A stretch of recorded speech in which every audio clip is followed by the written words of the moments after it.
Wonderland Tapes é um podcast onde eu junto várias áreas do conhecimento para trazer insights do mercado. E aqui a gente fala sobre os assuntos fundamentais para o sucesso de qualquer empresa. E claro, apresentado por mim, Daniel Martins, seu consultor de business, marketing, branding e advertising. Nós não temos identidade. O que a gente tem é um empréstimo de identidade. Eu vou te explicar isso hoje com detalhes, de uma forma simples, prática e que você consegue aplicar ainda hoje aí nas suas estratégias. Funciona tanto para pessoa física quanto para pessoa jurídica. Também funciona para os consumistas de plantão que podem estar precisando dar uma segurada nos gastos. Vamos começar com o conceito puro. Se você procurar no dicionário, identidade significa a qualidade do que é idêntico ou conjunto de características que distinguem uma pessoa ou uma coisa e por meio das quais é possível individualizá-la. Perfeito, identidade é aquilo que torna a gente único, certo? Tanto que a gente tem o documento de identidade, que é o nosso RG, e assim vai. Então a gente tem, de fato, a identidade como fator de unicidade. Porém, entretanto, contudo, para construir a nossa identidade, a gente se apropria das coisas que acontecem aí no mundo, né? Dos nossos posicionamentos, dos nossos gostos, dos nossos consumos. E é aí que mora o assunto de hoje. A gente vai muito falar do que a gente consome, tá? Então vamos lá. Hoje, a primeira coisa que eu preciso conceituar aqui com vocês é que as entidades, elas funcionam quase como marcas de uma empresa mesmo. Então, se você olhar para a religião, se você olhar para a política, a gente tem um comportamento muito próximo do comportamento de uma marca. Então, a gente pode... E as pessoas também estão nessa performance de um comportamento mais de marca, né? Aquela coisa mais construída, mais intencional, mais estratégica. Então, hoje a gente pode considerar que tudo tem a sua marca. Então, a política tem a sua marca, a religião tem a sua marca, e assim vai.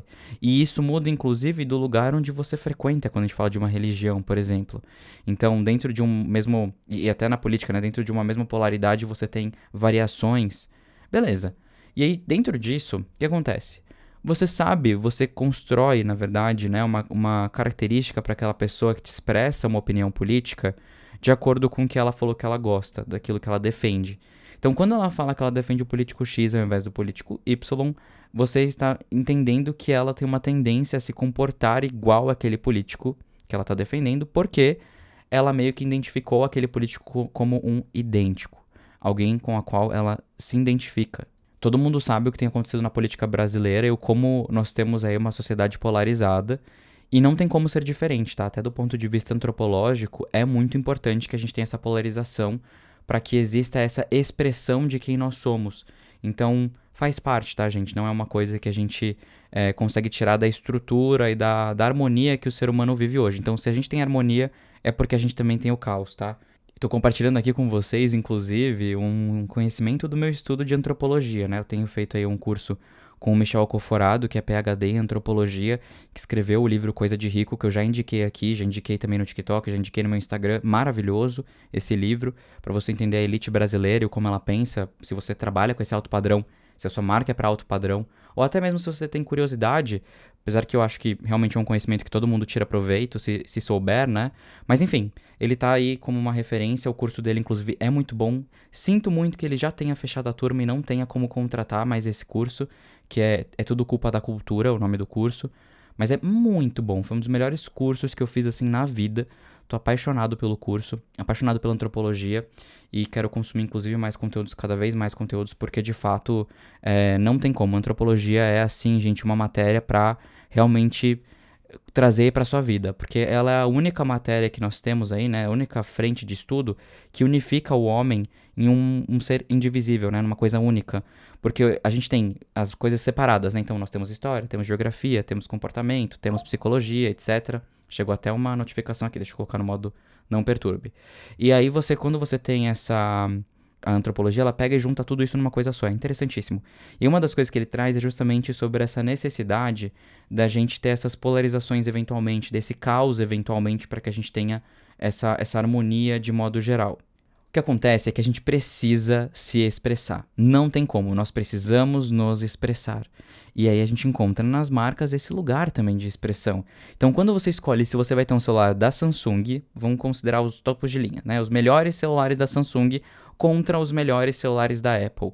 Será que você realmente escolhe pelas ferramentas? Pelas câmeras? Pelas funções que eles têm? Porque, de modo geral, gente, é muito de igual para igual na prática. Muito, muito, muito, muito, muito.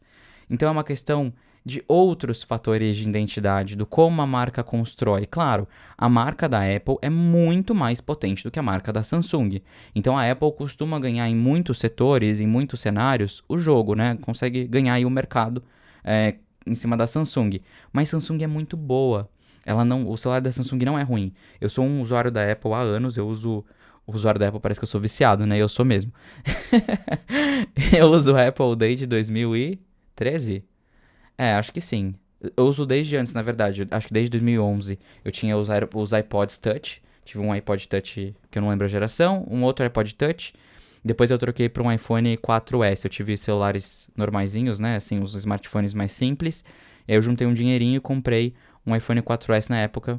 E eu tinha, na época que eu comprei meu primeiro iPhone, eu tinha 18 anos. Eu juntei muito dinheirinho ali e comprei, que eu sempre comprei meus próprios celulares, né? Que eu sempre trabalhei, eu trabalho desde os meus 12 anos. Não foi um trabalho infantil ruim, tá? Foi um trabalho que eu acabei começando por um acaso, né? Eu tava tocando na festa da minha irmã de aniversário, como DJ, brincando, assim, nada muito ou. Eu tinha um softwarezinho que eu tinha baixado, tinha umas iluminações de brincadeirinha que eu tinha, coisa simples e tal. Aí uma vizinha minha, ela viu eu tocando nessa festa, era a mãe de uma amiga da minha irmã, e ela falou, uma sobrinha minha vai fazer um aniversário de 15 anos, algo simples, no salão do prédio. Você não pode fazer esse serviço pra ela, né, de cuidar da música, né, e tudo mais? Eu falei, claro, vamos nessa. E aí nessa festa eu fui, me identifiquei muito, e aí foi uma atrás da outra, porque uma pessoa vai indicando pra outra, né, e aí nunca mais eu parei. Quer dizer, parei, né, eu resolvi não atuar mais como DJ depois que eu comecei a trabalhar com marketing. E por uma série de fatores, eu acho que hoje o mercado ele compete também com a caixinha JBL, com uma playlist do Spotify, mas depois eu posso trazer esse relato melhor da minha carreira de DJ e o como isso ensina a gente sobre mudanças no mercado e tudo mais. Mas de modo geral, eu empreendo desde os meus 12 anos, são 18 anos aí empreendendo, tive muito apoio dos meus pais, claro, mas foi um lugar onde eu aprendi a fazer negociação, fazer vendas, a prestar um serviço personalizado, que era muito personalizado, a reinvestir o seu próprio dinheiro, enfim, aprendi muito. E aí eu comprava os meus celulares com o dinheirinho que tinha lá e comprei da Apple, então eu uso a Apple há muitos anos. E então eu me identifico muito com a Apple pela história que eles contam e pelo como eles constroem marca. Eu sou uma pessoa que ama marcas, né? Branding é o meu core principal de atuação dentro do marketing, né? A construção das marcas. E não tem como. A Apple é uma referência e sempre vai ser, não tem pra onde fugir. Então, se eu puxar a sardinha pra Apple é porque eu realmente uso há muito tempo, mas a Samsung é tão boa quanto. E assim, quando a gente compra é muito mais por essa questão da personalidade. Normalmente a Apple é mais criativa, é considerada mais premium, por mais que os celulares da Samsung às vezes sejam o mesmo preço.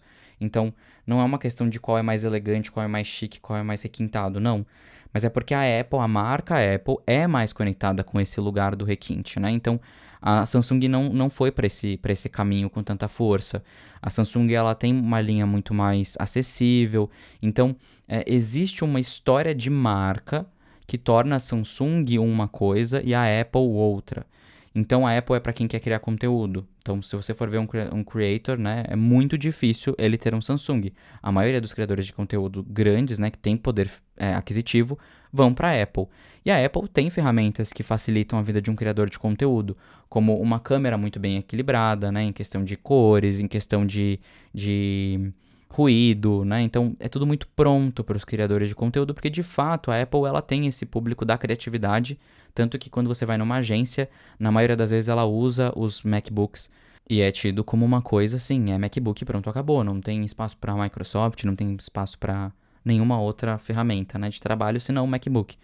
E no final do dia, o MacBook ele não tem suporte para muitos softwares. Então não adianta, a gente não consegue trabalhar com o MacBook o tempo inteiro quando a gente trabalha na área da criatividade. Às vezes a gente sente falta de outros computadores, como por exemplo, o arquiteto não costuma usar MacBook, porque os softwares de arquitetura não rodam bem no MacBook. Então assim, é posicionamento de mercado, tá, gente? Isso é super importante. Por quê? A Apple queria pegar a galera do Think Different, a galera criativa, e ela pegou a galera criativa para ela. O arquétipo, quando a gente estuda a Apple, um dos arquétipos que a gente associa à Apple é o arquétipo do criador, que fala sobre a gente criar, sobre a gente desenvolver uma ideia, né, da forma para essa ideia. Então, quando a gente olha para a Apple, ela conseguiu pegar esse nicho. E ela construiu o que a gente precisa construir numa marca, por menor que seja, uma comunidade. Claro, né? Assim, eu tô considerando que é uma marca que ela tem já um fit de mercado, que ela já tá vendendo e que já tem pessoas que são consumidores que compram, indicam e defendem a marca. Então é isso que a gente tá dizendo. Mas aí vamos falar da identidade, né? Então, essas pessoas que estão comprando essa marca, elas não estão comprando puramente o que a marca entrega, elas estão comprando uma série de outras coisas que a marca representa. Por quê? Hoje você tem celulares de todas as marcas. Assim como você pode pedir comida de diversos restaurantes, você pode comprar maquiagens de diversas marcas, relógios, sapatos, enfim, você tem uma infinidade de possibilidades para absolutamente tudo. Isso significa que você não está mais comprando só o produto, você está comprando o que aquele produto traz de amplo, né? Além do produto, que vai além do produto. E isso é o que a gente chama de brand identity, ou seja, o planejamento estratégico de posicionamento dessa marca no mercado. Então, quando a gente fala tudo isso, quando a marca comunica tudo isso, ela está dizendo uma única coisa. Nós fomos criados, né? Tudo que a gente cria, tudo que a gente oferece para o mercado foi feito para essa pessoa. E aí ela traz um posicionamento que comunica com essa pessoa. Pode ser que essa pessoa não seja exatamente só aquilo. Ela pode passar por aquela faceta em algum momento, né? Então, uma marca não necessariamente ela vai posicionar toda a identidade dessa pessoa, mas de modo geral ela vai significar alguma parte da identidade dessa pessoa. Eu sei que é confuso, mas pense que a sua identidade é uma caixinha e você vai compondo essa caixinha com vários bloquinhos. Então você vai pegando emprestado de cada coisinha. Então você tem o bloquinho religião, o bloquinho viagem, o bloquinho lifestyle, o bloquinho restaurantes que frequenta, o bloquinho bebidas que gosta, o bloquinho se vai na academia ou não vai, o bloquinho se faz corrida ou não faz, o bloquinho se faz crossfit ou não faz, o bloquinho se é vegetariano ou se come carne, o bloquinho se é vegano, o bloquinho... Você vai colocando vários bloquinhos e você vai comunicando isso para as pessoas. Para os low profiles, apenas no offline, 1 a 1, mas de modo geral, mesmo quando é low profile, de vez em quando é uma coisa que você gosta muito, você posta. Mas de modo geral, hoje em dia todo mundo posta. Então, mesmo que seja no Close Friends, as pessoas postam o que elas estão fazendo, o que elas mais gostam. Então, se elas vão num restaurante legal, elas mostram, ou indicam, ou mandam num grupo de amigos. Enfim, de alguma maneira a gente se expressa o tempo inteiro. Pode ser reduzido, uma coisa mais offline, ou mais 1 a 1, como no WhatsApp, ou em grupos, ou a gente se expressa nas redes sociais, que potencializa muito isso. Então, as mais conhecidas, Instagram e TikTok, né, as mais utilizadas na verdade, mas temos também Twitter, Reddit, temos o Discord, temos Twitch, temos o YouTube. O YouTube não é muito uma rede social, né, então as pessoas não usam isso muito como uma ferramenta de autoexpressão, mas a gente tem aí muitas formas de se expressar. WhatsApp, não posso esquecer do WhatsApp, Facebook ainda é muito utilizado, enfim, tá? Isso aí muda de acordo com o contexto, de acordo com o núcleo de pessoas, faixa etária, classe social, enfim, esse uso de qual é a rede principal. Mas de modo geral, temos aí muitas formas de nos expressar gratuitamente para muitas pessoas de uma única vez. Então, as pessoas se expressam o tempo todo. Isso fez com que essa identidade pautada no consumo seja ainda mais forte do que alguns anos atrás. Essa questão do tem, não tem, consome, não consome, conhece, não conhece, define muitas características de uma pessoa. Ela pode não necessariamente agir de acordo com o que se espera de alguém que consome aquilo, mas, entretanto, contudo, nós vamos atribuir a ela essa identidade. Tem vários relatos, né, filmes e séries de pessoas que se passam por algo que não são. E como elas constroem essa personalidade? É justamente fazendo essa construção de identidade de forma fake.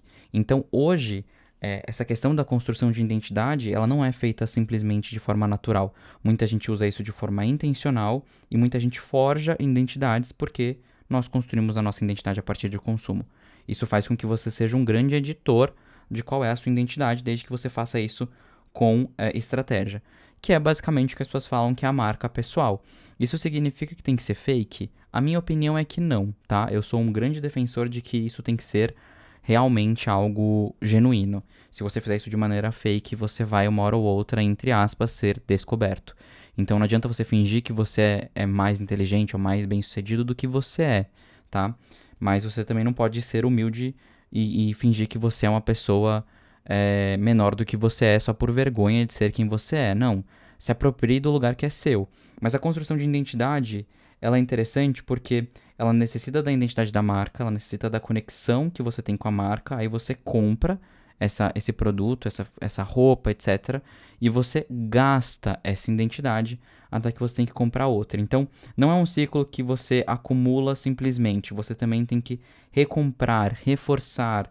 Não é porque você foi uma vez sei lá, para uma viagem caríssima para Paris, que você é uma pessoa viajada. Você tem que ir para Paris, você tem que ir para lá, você tem que ir para cá, você tem que fazer muita coisa para ser considerado uma pessoa viajada e tem que ter constância. Então, sustentar essa identidade é o que sustenta essa rodinha aí do consumo. Resumindo, consumir é se expressar. Por isso que a gente tem aí uma vontade de consumir muito grande. Falei de brand identity, que é o como a gente constrói essa identidade da marca, porém, existe também o contraponto, que é o brand equity, que é quando a marca vai construir junto com o público a identidade. Então, você tem uma estratégia, você tenta posicionar nessa estratégia, mas depende do público perceber que realmente esse é o DNA da marca, tá? E aí, depois que a gente tem isso, o que a gente precisa fazer? Nós precisamos sempre de uma troca, marca-sociedade, marca-sociedade, marca-sociedade. A gente tem que posicionar, falar, e aí a gente vai para o mercado entender o que as pessoas estão entendendo. Como que a gente faz essa construção e o que nós precisamos analisar? Um ponto importante de eu falar aqui é que a identidade ela é uma seleção. Nós vamos selecionar um grupo de pessoas para os quais a gente quer comunicar e, consequentemente, a gente vende. Olha que interessante o que eu falei. É com quem você quer se comunicar e, consequentemente, vender. Porque não é mais necessariamente só o serviço, né, ou o produto. Então, a identidade ela exclui os que não são idênticos. Então, não é só a gente saber para quem nós queremos vender, com quem nós queremos nos comunicar. É também saber com quem nós não queremos nos comunicar. E aí, como a gente constrói essa seleção de pessoas através dos signos. O que é um signo? O signo ele tem dois fatores. O significante, que é o substantivo material, aquilo que a gente consegue ver, pegar, consumir, e o significado. Então, significante e significado. O significado é o que a sociedade, em conjunto, né, todos nós, determinamos como um senso comum sobre o que é aquela coisa. Vou dar um grande exemplo aqui. Eu gosto sempre de usar alimentação como uma referência porque é algo que a gente consome até sem querer. Então, ovo. Ovo já foi extremamente demonizado. Não pode consumir ovo, é uma fonte de colesterol, etc, etc, etc. Não pode consumir ovo. Aí, uns anos depois, ovo é o melhor alimento que você pode consumir. Aí depois tem a moda da tapioca. Aí não, a tapioca não é para ser consumida, é melhor você consumir um pedaço de pão. E assim vai, né? Então toda hora tem uma moda nova. Ou seja, o significante que é o ovo se manteve o mesmo, tá? Não vou entrar no assunto de se ele foi mudado, se teve alguma especiação que fez o ovo ter mais isso ou mais aquilo. Não vou entrar nesse assunto, porque a gente sabe que, por exemplo, com farinha, hoje a farinha tem muito mais glúten do que a farinha antigamente. Então, eu não vou entrar nesse discurso, mas isso também precisa ser revisado, tá? O significante, que é o substrato material, né? A coisa que você tem aí para vender pode sim ter mudado, mas vamos falar agora do significado. Então, contextualmente, o significado mudou. Por quê? Porque tiveram novos estudos, tiveram novas informações, tiveram novos comportamentos, novas necessidades. O contexto muda esse significado. A gente precisa sempre estar revisitando se esse signo continua fazendo sentido. Então, as palavras mudam, porque a sociedade muda, a cultura passa por ajustes, então tudo está em constante mudança e cada vez em ciclos menores, tá? Então, a marca, ela é um conjunto de signos, ou melhor, nós usamos vários signos para compor uma marca e dizer para o mundo quem somos e para quem somos. Ou seja, com quem nós estamos falando e, consequentemente, quem nós queremos atrair. Isso funciona até para relacionamento, né? Tipo, quem você quer atrair nos seus relacionamentos. Mas é outra papo para quem é psicólogo. E aí, para onde nós vamos buscar esses valores, né? Esses signos para construir a marca? Na sociedade. A gente tem que, então, olhar sempre para a sociedade e entender o que a gente precisa para construir. Então, é tudo uma questão de estratégia. Por isso que tudo parte do business, da ideia, né, do desejo. E aí, a partir do desejo, a gente constrói as estratégias para alcançar esse lugar. Então, estou falando de quando vai nascer uma empresa, o que você quer construir com a sua empresa? O que você quer construir com esse produto? Para quem você quer vender isso, né? Qual é a mudança que você quer fazer, né? Qual que é a solução que você quer trazer para a sociedade? Eu vou dar um exemplo aqui do iPhone e de uma câmera fotográfica. Vamos colocar aqui o iPhone enquanto material de produção audiovisual. Eu, enquanto creator, compro o iPhone porque eu abro a minha câmera e ela está pronta para uso. Eu não preciso fazer nenhum ajuste, nem nada do tipo. Tanto que, quando a gente precisa de rapidez, o iPhone é muito melhor do que a câmera profissional. E eu tenho a câmera profissional.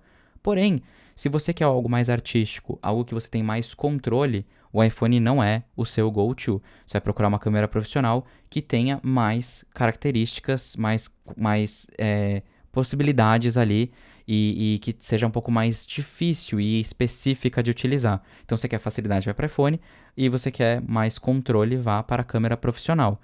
Isso significa que você vai escolher aquilo que você se identifica mais, aquilo que você procura, ou seja, aquilo que compõe melhor a sua identidade. Se você é um fotógrafo, você provavelmente vai para a câmera profissional. Se você é uma pessoa que cria conteúdos para redes sociais, provavelmente você vai para o iPhone, porque a praticidade é anos-luz maior. Então, as câmeras, as duas são muito boas, tá? Hoje em dia a gente pode até colocar o iPhone aí como um concorrente de câmeras profissionais. Eu mesmo abandonei a câmera profissional porque o iPhone, ele me entrega mais do que eu preciso, mas tem horas que só a câmera profissional traz o que eu quero, que é uma coisa mais artística e tudo mais, por mais que você também consiga fazer isso com o iPhone. E vou te dizer mais, viu? Uma câmera profissional, dependendo de qual é, óbvio, não é mais cara do que um iPhone, tá? Então a gente tá falando de produtos com preços similares até. Uma câmera hoje em dia custa R$ 5.000, uma câmera profissional já com lente. Para você ter mais lentes, umas lentes boas, de fato vai ser um pouco mais caro. Mas considerando que o iPhone é 13 e tem uma durabilidade de 2 anos excelentemente falando, até mais, né? Mais 2 anos, vamos colocar aí, a câmera vai durar muito mais.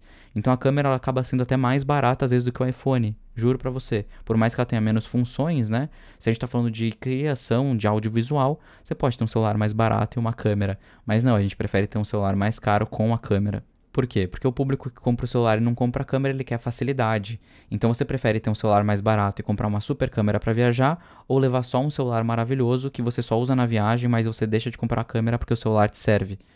Percebe que é público? Percebe que a comunicação pode ser diferente para esses públicos vendendo o mesmo produto? Então, até se você entrar no site da Apple hoje, você vai ver que a comunicação da linha normal do iPhone é muito diferente da comunicação da linha Pro. A linha Pro ela vai ter uma comunicação muito mais Pro, porque ela é voltada para algo mais profissional, enquanto a linha normal ela é voltada mais para a pessoa no dia a dia. Então, tire fotos incríveis da sua viagem. Na linha Pro ela vai falar crie coisas incríveis. Então, a comunicação do produto depende de para quem ele foi criado. Ponto. Tá? Então, isso é super importante. E precisa testar, né? Porque, assim, por mais que a gente entenda que todo mundo consome emocionalmente, não é todo mundo que entende isso e as pessoas não sabem responder o porquê elas consomem uma marca ou outra. Elas vão encontrar coisas racionais para justificar a compra, mas muitas vezes a compra é emocional. Então, normalmente a gente racionaliza, mas é algo emocional. Então, é conexão, não tem para onde fugir. Tem que testar, como tudo no marketing, as suas estratégias e refinar essas estratégias. Precisando de uma consultoria para te ajudar a construir a sua marca, estamos aqui. Né? A gente atua em todas as etapas da construção de marca, desde o zero, na definição de objetivos, até na prática. Inclusive, nós temos a frente de conteúdo, já comentei aqui. Então, temos a parte de consultoria e a parte de conteúdo. A gente unifica tudo porque a gente tem como principal função aqui desafogar as empresas, né? Como se nós fôssemos realmente um setor de marketing terceirizado. Então, contrate a Wonderland Studio para te ajudar. Vai ser ótimo. Vou adorar trabalhar com vocês aqui, meus ouvintes do podcast. E é isso, gente. Identidade é maravilhoso quando a gente entende como isso é construído, por que as pessoas consomem. E parece filosofia, e é. E é um pouco filosófico mesmo. Mas é isso, gente. Comunicação depende da gente entender o que nós estamos fazendo. E quando você está construindo uma marca, então você está construindo uma bandeirinha para o seu consumidor colocar ali na caixinha de identidade dele. Então pensa com carinho o que o seu consumidor precisa hoje e tenta antecipar também o que ele vai precisar amanhã, para quando ele sentir a necessidade, você já ter até criado essa necessidade na cabeça dele. Então, em vez de reagir ao mercado, dominar, né, comandar esse mercado. Assuntinho denso, hein? É para pensar, reouvir se precisar e tudo mais, e eu vou trazer mais episódios falando sobre identidade de marca. Então, estou aqui para ser esse guia com vocês aí nesse desenvolvimento da sua empresa, da sua carreira, enquanto profissional de comunicação. Vai ser um prazer ter você aqui comigo nos próximos episódios. Tem muito episódio aqui que eu tô vendo que tem gente que não tá assistindo, né? Não tá ouvindo, no caso. Então ouça os outros episódios, indique pra um amigo, avalie nas plataformas que permitem. Muito obrigado por ter ouvido até aqui. E claro, né, também me acompanha no meu Instagram, @wonderland, escrito exatamente como o primeiro nome do podcast. Tchau e até o próximo episódio.